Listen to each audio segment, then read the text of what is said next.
Is that split up? Yep. Yes. Okay, we can get started. Hello, everyone. Welcome to the Permitting and Partnerships panel. My name is Mark Hennon. I'm with the San Francisco Parks Alliance. Just a couple quick housekeeping. Please silence your cell phones. If you need to use a restroom, restrooms are right there. So we're going to talk through a series of permitting best practices, how to get different permits, and then there will be an audience question and answer period at the end. So please hold your questions until the end. So again, my name is Mark Hennon, San Francisco Parks Alliance. I'm the Senior Project Manager on the Events and Activation team. And I'm Laura Rothman. I work with Mark Hennon at the San Francisco Parks Alliance, also on the Activation team. I'm going to pass it on over to our panelists to introduce themselves. Good afternoon. I'm Bernie C. I'm with San Francisco Public Works, and I'm the permit manager. And that's permits within the right-of-way of San Francisco, so streets, sidewalks, and then, as I guess that's supposed to be it, streets and sidewalks. Great, thanks. I'm George Ridgely. I'm the manager of permits and reservations for Rec and Park. I like to say that I'm relatively new to my job. I actually started late in 2019, and so I've not had the pleasure of seeing a cycle without COVID impacting how we do our job. And I'm Nathan Tinclair, Deputy Director of Partnerships for the San Francisco Recreation and Park Department. I've been in this role for about 7 years. And in my job, I have the great pleasure of working with community groups, foundations, companies, really a whole wide range of community-based partners on projects to improve San Francisco's parkland. And I also work on fundraising for events and programs that the department puts on. So thank you all for being here. All right, I think we're going to get started. And I'm just going to give us a little bit of a kind of like why permits matter. There's something that we have to do. There's something that seems to take a lot of time. But permits give city and government agencies confidence in our ability to keep people and spaces safe from harm while enjoying the resources that a city has to offer. There are permits and agreements, and this is something that Nathan and George will touch on, but I'm going to use the term permit interchangeably right now, just a heads up. A permit also allows you to have open communication with the presiding authority over a space, which engenders trust and an open dialogue. It also gives people who approve permits a sense of everything that's happening in the city at a time. So what is going on, what work is being done, what events are happening. So it helps them kind of catalog all of that as well. And then it's important to remember as we're kind of going through this presentation that there's a great diversity of permits. Some are more or less complex than the ones that we're going to touch on, and this is just a little bit of a look into a few different types that Mark and I have worked on and our panelists have worked on.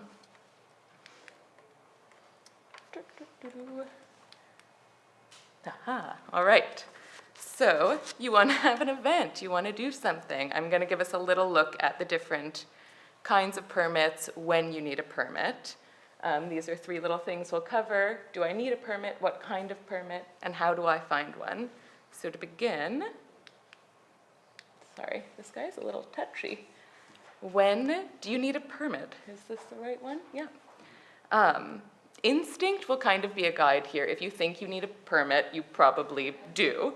Are people gathering? Are you doing something that will irreversibly change a space? Is there sound? Do you need to close a street?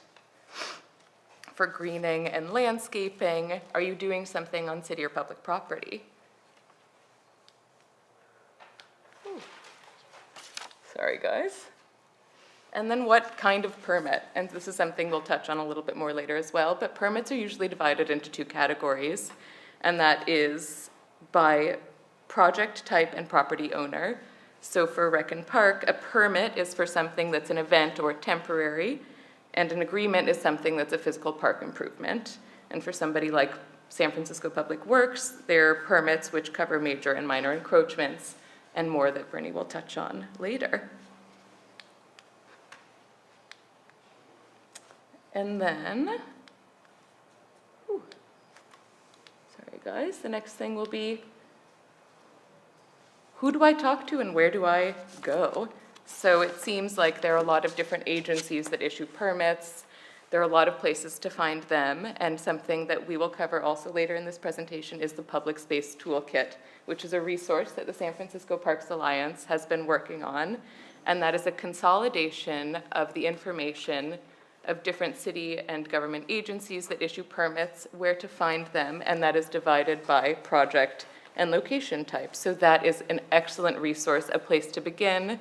The Public Space Toolkit also has different example projects that other people have worked on, which will guide you in the direction of the types of permits that you need.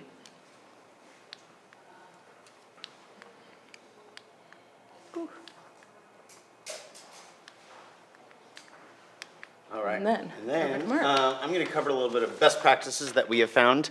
Again, this is sort of more encompassing almost the work, the event work that Laura and I do, but it's very helpful and it's sort of good generic practices across the board.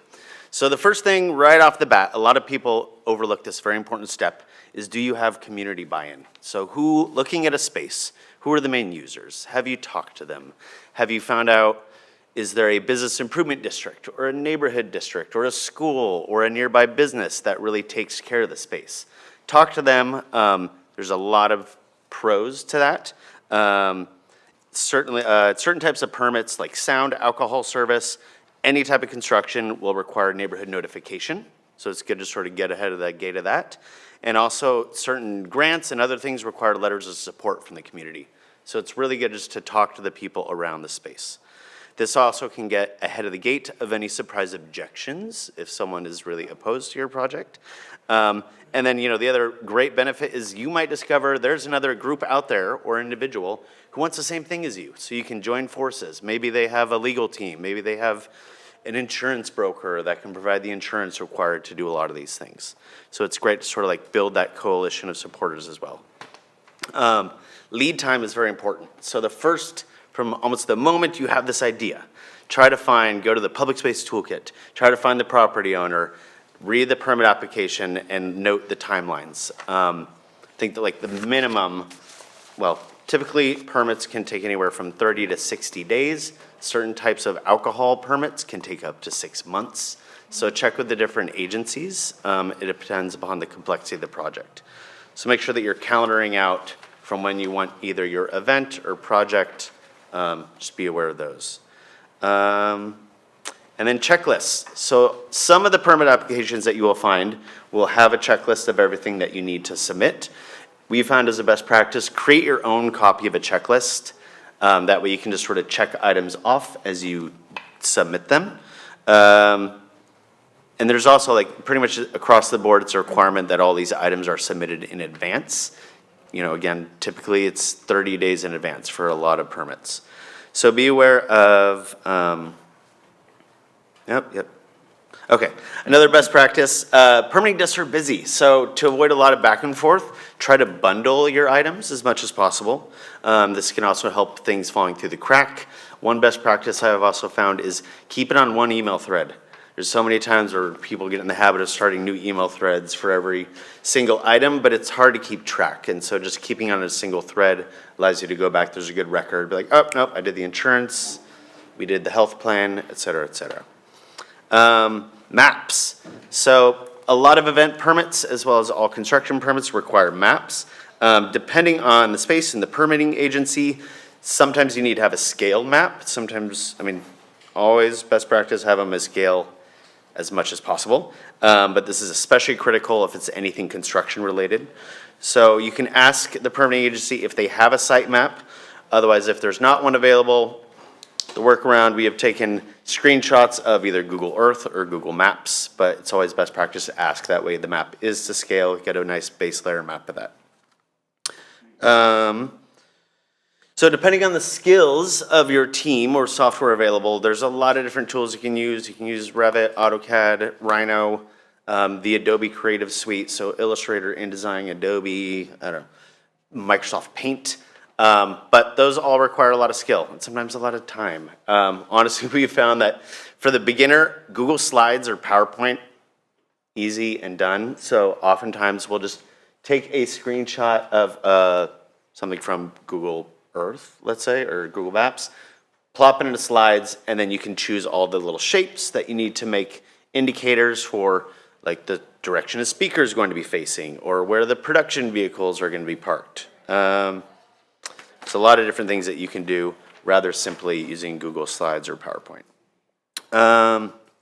Another best practice is just be aware of other permit requirements when you're making your map. So if you know there's like an ADA seating area, indicate that on the map.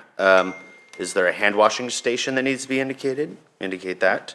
And then again, getting back to construction projects, those will require an actual engineer approval. So typically any construction projects enlist the help of an actual landscape architecture firm, or design company who's equipped to handle those. Insurance. So pretty much every permit and project requires insurance in the form of certificate of insurance, COI. It lists the property owner as additionally insured with limited, oh, that didn't turn out very well, but anyways, so there's an example COI.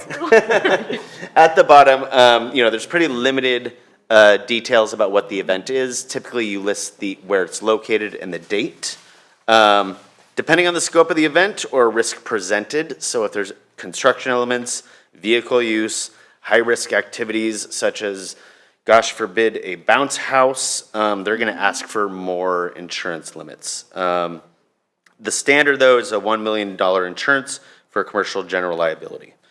So similar to, the real expert needs, you do need to get COIs through a licensed insurance company. They can range in cost, I think anywhere from like 50 to 300, probably more depending on the scope of the project. So contact your legal team. If you are a San Francisco Parks Alliance Community Network member, talk to your area manager about getting a COI. Payment. So this is also very important to the timeline. Pretty much every permit requires payment in advance. And just check with your department because they range in types of payment accepted. Some of them, most will take credit cards except for ABC. Yes. I feel like, so ABC is alcohol. But there's different options between check or cashier check, money order. So just be aware of that and be prepared to be flexible on your payments as well. And then wrapping up, day of needs. So always it's very important to have printed copies of your permits on hand. It's also a good practice to have like a backup on your phone or mobile device. It's required by city law. It's also very helpful if you are working with the public, you need to people have questions about what you're doing or why you're allowed to be there, or if you need to ask someone to politely move from the space you are setting up. It's very helpful to have that permit in hand so you can show them.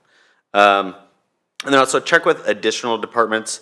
Department of Health, Fire Department, and ABC may have additional requirements to have permits posted. It's a pretty standard practice for food trucks to have their health permits posted at the truck. And then lastly, and very importantly, is permit compliance. So make sure that someone who's at the event is aware of everything that's allowed and not allowed on that permit. A lot of times we get so caught up in the day of that we're excited about what's happening, but you need to remember that you need to keep up the safety regulations via code. So when you're doing your setup or orientation or huddle in the morning, make sure that all your staff, all your volunteers, all your crew are aware of what is and what's not allowed. Honestly, it can happen, but if you're out of compliance, events or projects can get shut down. So it's another thing to keep in mind that. That's it, yeah. So. Thanks, Mark. All right. And now we're going to explore a little bit the resource that will hopefully be a place that you can go and find a lot of that information. So this is the Public Space Toolkit, which is something that has lived in the Parks Alliance world for a while. It began before COVID as a resource hub for all things happening in the public space, a place to explore other people's projects, other people's programs, just see what's going on. During the pandemic, it took a little bit of a turn to help provide resources for things that were happening with COVID-19. There were shared space guides, there were ways to better your outdoor space, how to use your outdoor space. So it became a great point of of connection for people doing things during the pandemic, and now it's getting a bit of a revamp to be a consolidation of resources still, but also to be a little bit more connected to the community that it serves. So we have 4 different categories: inspiration, project guides, getting started, and resources. So I encourage you to go out and explore this, but today we're going to zero in on permitting. If we can. All right, and this will be your landing page for permitting. So kind of giving you what we were talking about, permitting laid out in 2 ways, by project and by location.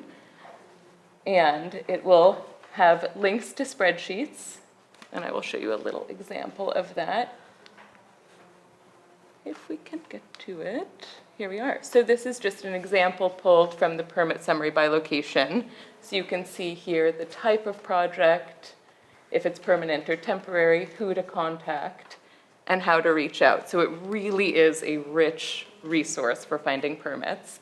Another way, which we were talking about before, to kind of figure out what kind of permits you might need, what a project might entail, throughout the inspiration guides and project guides, you will find little pullouts of people's projects. Murals is one that's great. There's an example of a group that put a mural in their public space, and they talk about the kinds of permits that they need with information on how to contact them.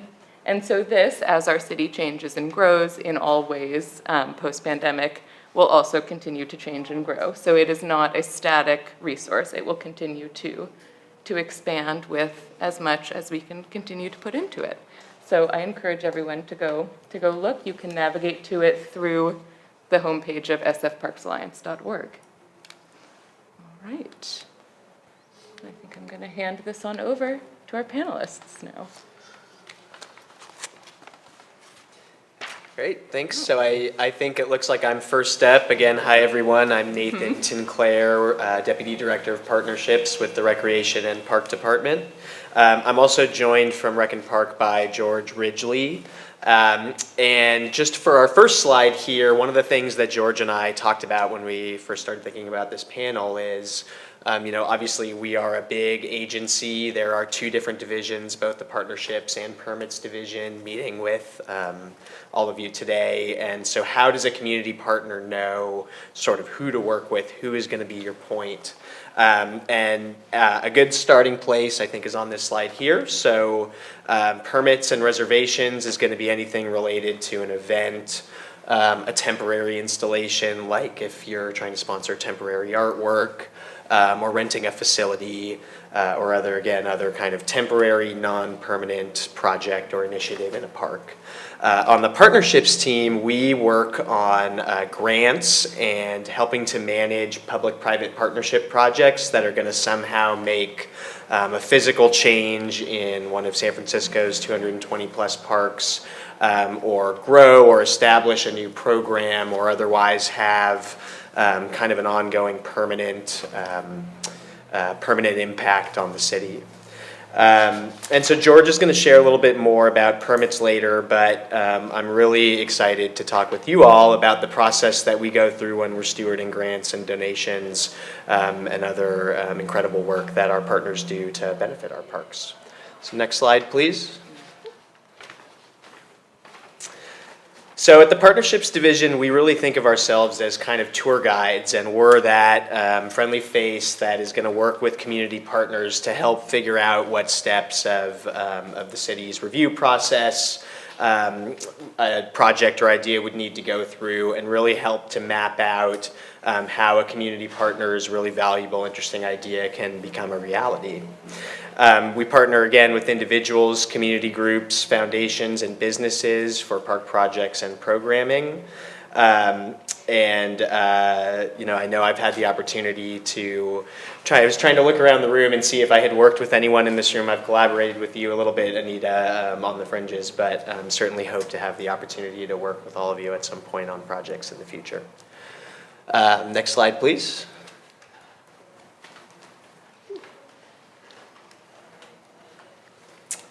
So I'll give a brief overview of kind of the typical steps that a project or idea would go through from a community partner through to completion. And one thing just to keep in mind is that every project is different. I'll call out a few of the common elements, but you know, I've certainly have worked on a wide range of projects ranging from, you know, several $100,000 capital campaigns throughout the city to a super small $3,000 donation of a new stove for one of our facilities sticks out in my mind. So, you know, a great part of my job is being able to work on projects big and small, and I certainly think that dollar value is not the only judge of how much impact a project or idea is going to have. So I don't go through all these steps to intimidate partners, but rather just to make folks aware of what are some things that you might expect depending on how complex your project is. So as a first step, myself or my colleagues on the partnerships team, again, would meet with a partner, potentially on site, talk through what is the general idea. And we have some different things that we like to keep in mind when sort of vetting and refining initial project ideas with our partners. So does your idea further either the department's mission or perhaps your group's mission? Is it grounded in a goal for a way to benefit the city overall? Does it solve a problem, right? So is this in response to maybe an issue that folks in the community have seen? What is, you know, what's the specific change that you're trying to make and why are you trying to make it? Does your idea have support from neighbors, the community, and park users across the city? So one of the things that I take incredibly seriously about my job, and I know that I'm sure all of the folks in this room take as well, is that as people, either city officials or community members working on park projects, it's an incredible power and an incredible responsibility to be able to shape what the physical space of our city looks like. And so really, whenever we're working on a public-private partnership, we're seeking to build consensus as much as possible, right? We want to make sure that even if a community member has a really awesome idea and wherewithal to implement it, that it's shared by others in the community as well. And so once the idea has been vetted, we'll work with our partners to develop a more defined project scope. And so for a larger construction project, that might be hiring a landscape architect or a licensed designer to actually do blueprints and construction projects. For something smaller, or if you'd like to maybe repair a facility, let's say, that's out of date, it doesn't necessarily always have to be that detailed, right? Sometimes we'll review just a written scope or a proposal from a contractor, but typically enough so that our operations and maintenance staff can get a sense of what the project looks like, what are the maintenance implications, safety implications, and really vet that. Once we sort of have an overall agreement on the scope, city staff will work with the project partner to develop a grant agreement, so coming to the kind of permit piece of this. And we have a boilerplate for those, but I also always like to say that there is sometimes room for negotiation. So the city has documents that we start with, but I've found not only our office, but our risk manager and our city attorney, you know, all of us here at the city want to work with partners to make these projects happen however possible. So I always just remind folks, like, don't be intimidated by an agreement. If you have questions or there's things you want clarification on or even to push back on, like, that's okay to try and at least have that conversation.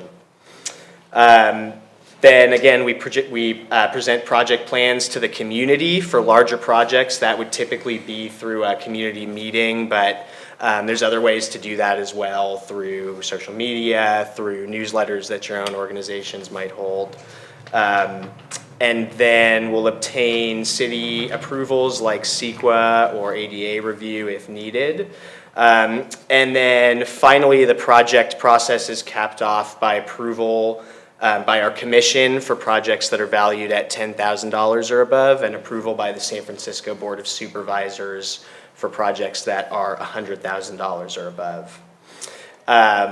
And our commission also has to approve donor recognition plans. This is another element that I commonly work with groups on. If you want to have a tile wall or use some element in the park to help within your fundraising campaigns, we do that often, but our commission does approve those plans before they can be implemented.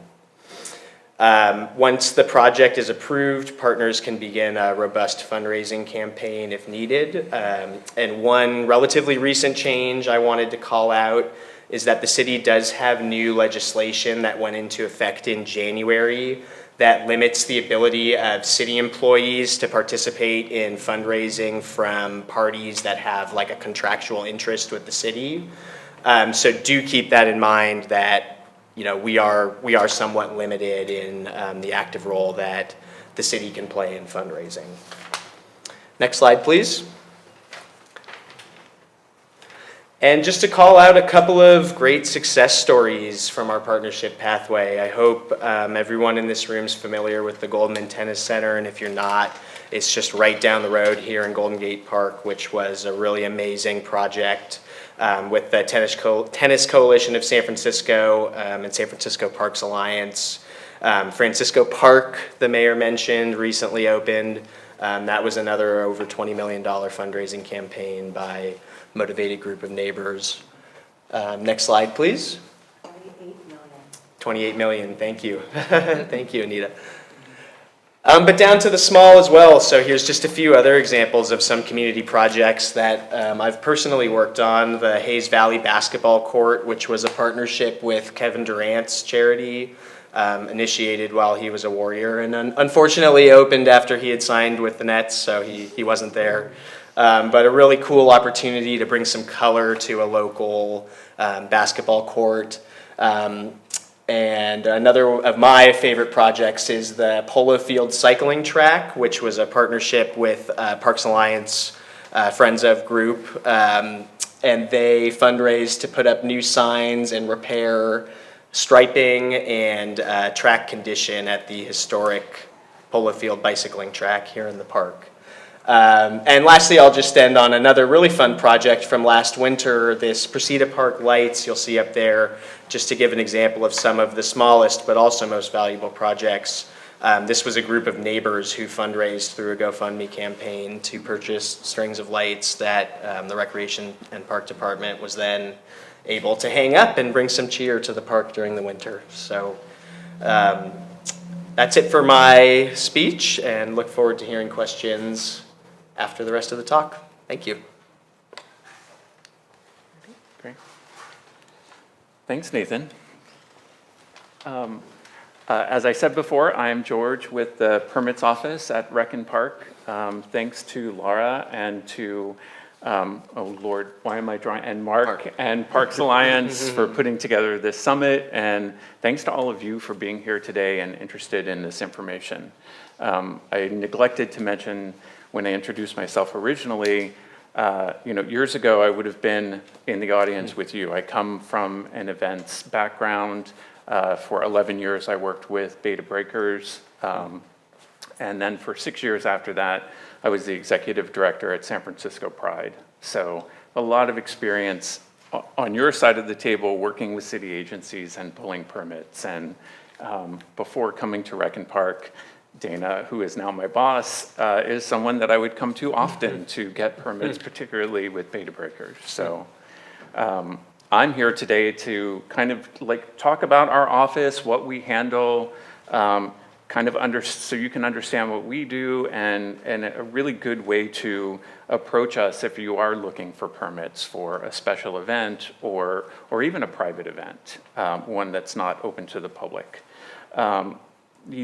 Dana likes to, for those of you who know Dana, and I like to quote her on this, she loves to refer to our office as the air traffic control for the Parks Department. So, we are handling all of the permits that happen in the park, everything from an athletic field rental or a basketball court rental or a picnic or outside lands or Hardly Strictly or Pride at Civic Center Plaza. So the scope and the breadth of it is really wide.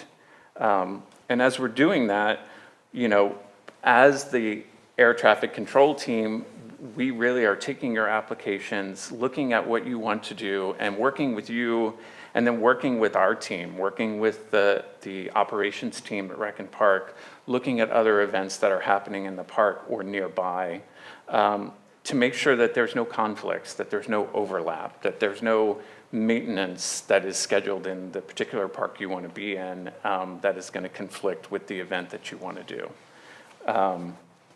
And honestly, that is probably one of the most challenging parts of our job, is to balance all of the maintenance and activity that's happening in the park, along with all of the passive recreation that's happening in the park. People walking their dogs, jogging after work, taking their kids to a playground, with also facilitating events as they come into the park. And again, making sure that there is a nice balance between all of that, that the space is open and equitable and accessible for all of those needs. And in order to do that, we have implemented several policies and procedures. I think the most critical one that we do is related to special events. And a lot of my presentation today is to talk about special events. What we do with special events is annually around November, we are looking at all of the applications that we have received for the coming year. So for example, now our application for 2022 is open, and obviously we're working on those and reacting to those as they come in. But we're also taking applications for 2023. And what we will do in November is sit down with all of the applications that we've received, look at them in a holistic way to see, you know, how many, you know, requests do we have for certain parks, to make sure, one, that we don't have conflicts, and then work through scheduling conflicts, and then secondly, also making sure that there's space between those events. I think Outside Lands and Hardly Strictly are a really good example of needing a break between the events to give the meadows an opportunity to rest, to allow the grass to grow, to open up that space again for picnics and cross-country runs between those two events. That's a good example of that. We're also looking to always make sure that we are focusing a priority on making these spaces available to residents and making them available to the residents of San Francisco first. And then balancing those uses, right? It really depends on what's important to you. I have 2 dogs. I love to go to the park with my dogs and let them run off leash. But you know, those same parks are being used by soccer leagues with families with small children, or a music concert that might be taking place in a meadow. So again, we're trying to balance all of those desires for the use of the park and make it as equitable as possible to make them all happen. To give you a sense of how much our office really receives in a year, we issue over 100,000 permits a year. And again, I kind of said at the top, that's everything from an athletic field rental to a lane in one of our pools, to indoor facilities like clubhouses or rec center rentals, weddings, film. We get tons of requests for, you know, feature films or photo shoots in the park. During the pandemic, we launched our outdoor fitness permitting work stream, so that we had been working on that pre-pandemic, but then the pandemic really escalated how quickly we put that together, so that, you know, gyms that were not able to have people come into their facility were able to get a permit from us to do some fitness exercise out in the parks. And that program is continuing. And then special events. We get about 10,000 inquiries a year just for special events. And of those 10,000 inquiries, we get about 2,800 applications. And out of those 2,800 applications, we issue anywhere from 1,800 to 2,000 permits for special events. having said all that, it sounds like a lot of permits. Our team is small, but they are mighty. They are always busy. I can feel my phone vibrating, so I'm thinking that they're trying to get in touch with me. And you know, like I said, I wanted to focus a little on special events. So when you're thinking about special events or putting on what we would consider a special event in the park, there's several elements to that would require a special event permit. Is it advertised and open to the public? And are you selling tickets for it to come to the event? Is there amplified sound? You know, like, is it actually generator powered? Not somebody coming into the park with a small Bluetooth speaker. That's not something that we would consider amplified sound. It's something larger that's going to have an impact on other park goers that might be in the park when you're there. What kind of infrastructure are you setting up? Stages, tenting, barricades, fencing that are needed for the event? Are there going to be sales of merchandise or food or beverage or alcohol?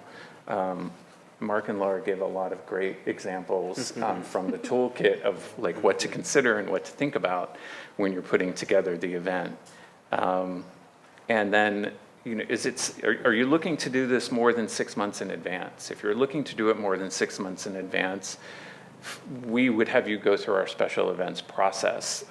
We don't typically book a lot of our spaces. Like, for example, you can't book a picnic permit more than 60 days in advance.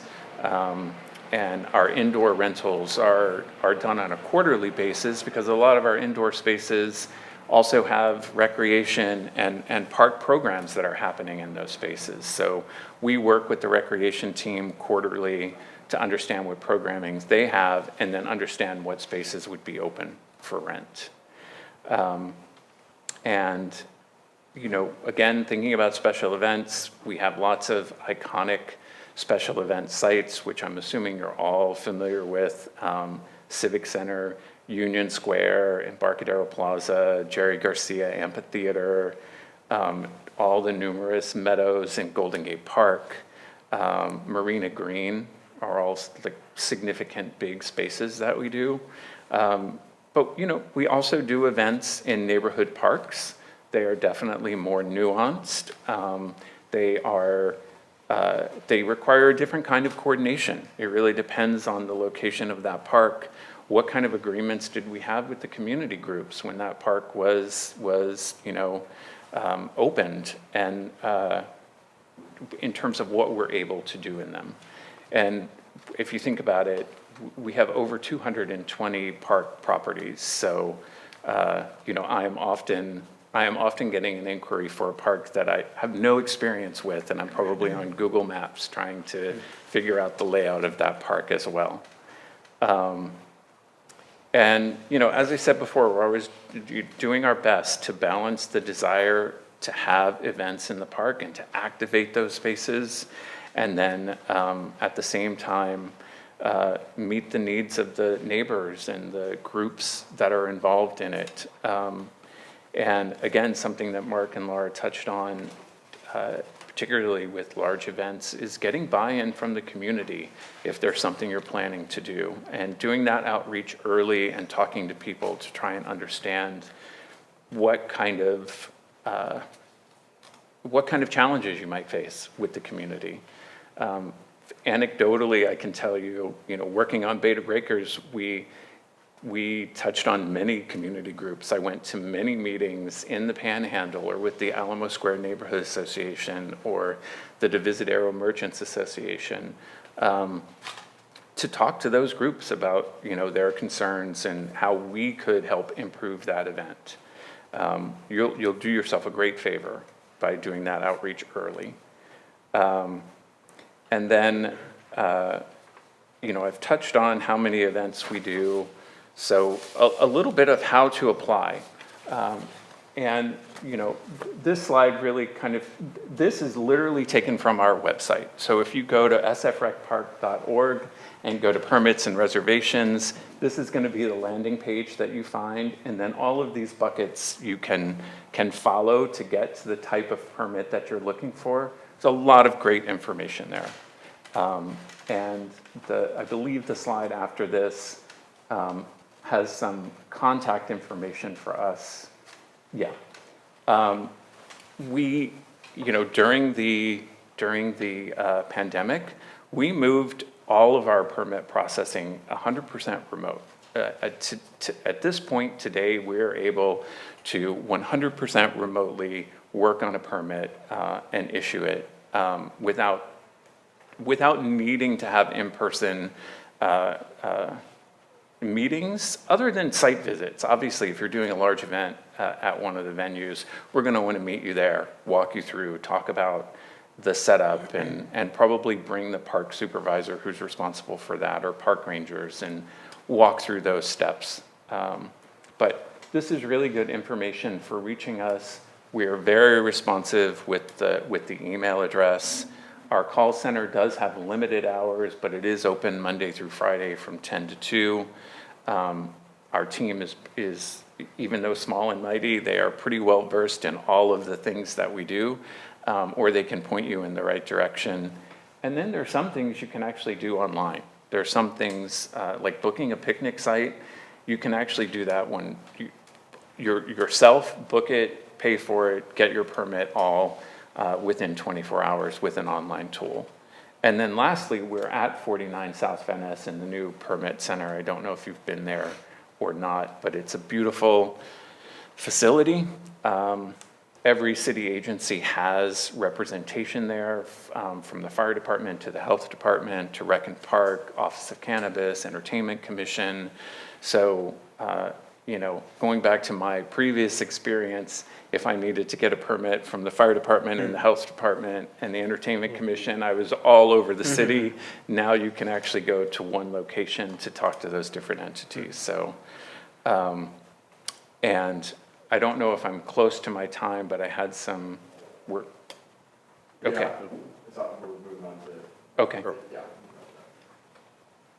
If you have I kind of had a point by point of how to apply for a special event. I'm not going to lie. Again, Mark and Laura touched on a lot of this stuff. So you really want to think through your event before you even do your application. Like, what venue are you looking for? What are your hours going to be, including your load in and your load out time? Think of it like the entire time you're going to take up the space. What are you putting there? Tenting, tables, chairs, stages, games. Depending on the size of the event, are you going to have to bring in portable toilets or a waste diversion plan and company? General liability insurance, creating a detailed site map. I will tell you, our application is going to walk you through all of this. It's going to ask you all of these questions to kind of trigger us to do follow-up with you. And think about what other city agency permits you need from fire or health, depending on what you're doing. If you go to the special events section of our website, you're going to find a list of provisions that you might need to do an event. So we try to create as many of those tools as possible. Once you've done that, submit the application. There's an application fee as well. Once we've received the application and the fee, we'll review it and get back to you within 2 weeks on the availability of the space. If the space is available and it's something that we can work on, it'll be assigned to a team member who will follow up, go through a checklist with you, work on the details, issue an invoice if there's costs associated with it, and then get the permit out. We do require 60 days to turn around a special event. Sometimes we try to expedite things, particularly if they're smaller or simpler, but a larger, more complex event would need more time. But the goal of our team is to help facilitate this. Like, we want to see these activities happening. We want to be there to help you and support you.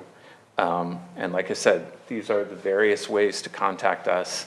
And then I too look forward to questions after the rest of the presentation. Yeah. Thanks. Thanks, George. Once again, my name is Bernie C., and I'm with Public Works Bureau of Street Use and Mapping. Public Works doesn't permit events, so I'll start there. Event permits in the right-of-way are through SFMTA. But I'm here to talk to you all today about encroachments in the right-of-way, and those would be non-standard construction elements within the right-of-way. There's basically two types of permits that Public Works issues for these encroachments. A minor sidewalk encroachment and a major sidewalk encroachment. A minor sidewalk encroachment is limited to the fronting property owner. And that's our easiest permit. There's a limits to what you can construct within the public right-of-way. But in general, occupancy of the public right-of-way is limited to 10% of the area of the sidewalk in front of a property, or 25% the width. And that's 25% the width of the sidewalk. So from the building or the property line to the end of the sidewalk. Obviously, since the sidewalk is really a path of travel for the public, there are going to be limitations revolving around ensuring that there's an adequate public path of travel for people going down the sidewalk. If you're not the fronting property owner or you exceed those limits, you would need to apply for a major encroachment. Major encroachments for us are a pretty large undertaking. They actually require a director's hearing and approval by the full Board of Supervisors. So anybody who's headed towards or considering a major encroachment, we strongly encourage engaging your supervisor because that expedites the process when we get to the board. Other kind of points for the major encroachment is our insurance requirement for a major encroachment is $2 million. And the sponsor will be responsible for maintenance of whatever is constructed. And we require a maintenance agreement with the department. The department also offers a sidewalk landscaping permit to fronting property owners, which is a much easier and smaller, quicker permit to get if all you're doing is landscaping. There can be decorative elements in the landscaping, but majority of the installation needs to be landscaping. On an order of magnitude for fees, a minor sidewalk encroachment is roughly $1,300 with an annual assessment of $4.75 per square foot per year. And a major encroachment costs $5,273 with the same annual assessment.